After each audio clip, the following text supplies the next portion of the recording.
Comtoise Radio, l'actu dans les Vosges saunoises, Jean-Pierre Poinceau. Bonjour, paysage, faune, flore, mettre en lumière la richesse naturelle de la Haute-Saône, c'est l'objectif du concours photo organisé par le département. Rudy Cara, directeur de cabinet du président Seguin au département de la Haute-Saône. L'idée première, c'est de valoriser la beauté des territoires de Haute-Saône, de mettre à contribution les habitants de Haute-Saône qui sont les plus à même de valoriser ces beautés au travers d'un concours dont la conclusion sera l'impression d'un calendrier 2027 où on tentera de mettre en relief tout ce qui, de Vauvillers jusqu'à Héricourt, de Grès jusqu'au plateau des Mille Étangs, rend notre département si beau et dont les habitants doivent être si fiers. Chacun a son endroit préféré en Haute-Saône, c'est le cas pour Rudy Cara. Moi, je suis un amoureux des Mille Étangs. Pour avoir encore récemment randonné dans la forêt de Saint-Antoine, le haut de la vallée du Rhin me semble un des plus beaux endroits des Vosges et sans doute un des plus méconnus.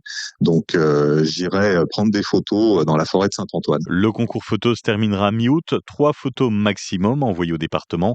Pour participer, rendez-vous sur le site du département de la Haute-Saône. L'intelligence artificielle s'invite dans nos démarches fiscales en Haute-Saône.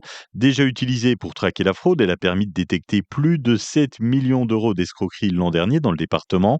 Nouveauté cette année, l'IA aide aussi à mieux comprendre la déclaration d'impôt. Concrètement, elle va traduire entre autres le jargon administratif en langage plus simple, directement en ligne.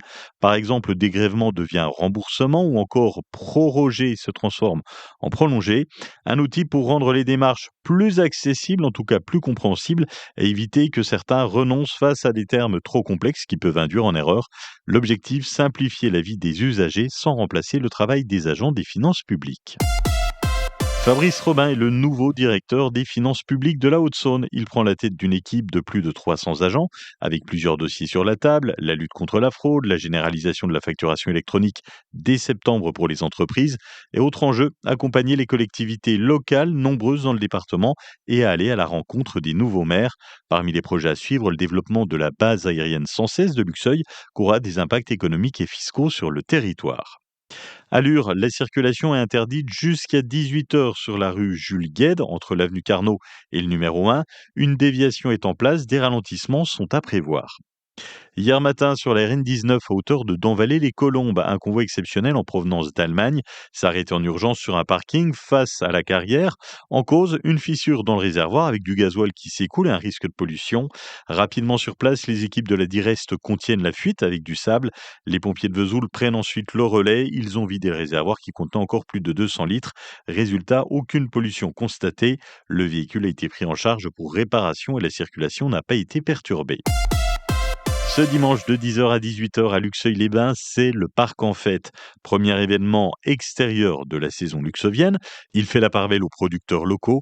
Béatrice Lepanier, conseillère municipale déléguée au commerce. Pour cette 10e édition, effectivement, on avait à cœur d'accueillir de nombreux exposants, mais des exposants locaux qui viendront nous présenter leur production, que ce soit dans le domaine des commerces de bouche ou de l'artisanat. Tous viennent de la très proche banlieue de Luxeuil. C'est une vraie volonté de notre part, effectivement. Pourquoi aller chercher ailleurs ce que nous avons tout près de chez nous ? Des producteurs, des animations, un concert et les traditionnels Rosalie pour la 10e édition du Parc en Fête à Luxeuil.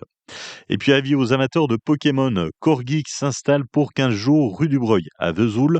Vente de cartes, de figurines, estimation de rachat de cartes entre autres. La météo avec le carrelageur à Saint-Sauveur, spécialiste de vos aménagements intérieurs et extérieurs. Faites entrer le printemps chez vous grâce à nos carrelages, parquets, sanitaires et mobilier en céramique.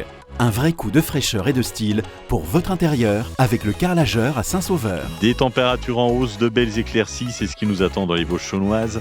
16 degrés au Val d'Ajol, 17 de Lure à Luxeuil, 17 degrés à Sceaux, Saint-Loup, Visoncourt, Genevreuil et Fougerolles.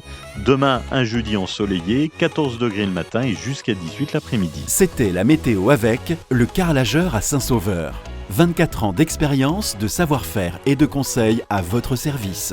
Le carrelageur Zone du Bouquet à Saint-Sauveur.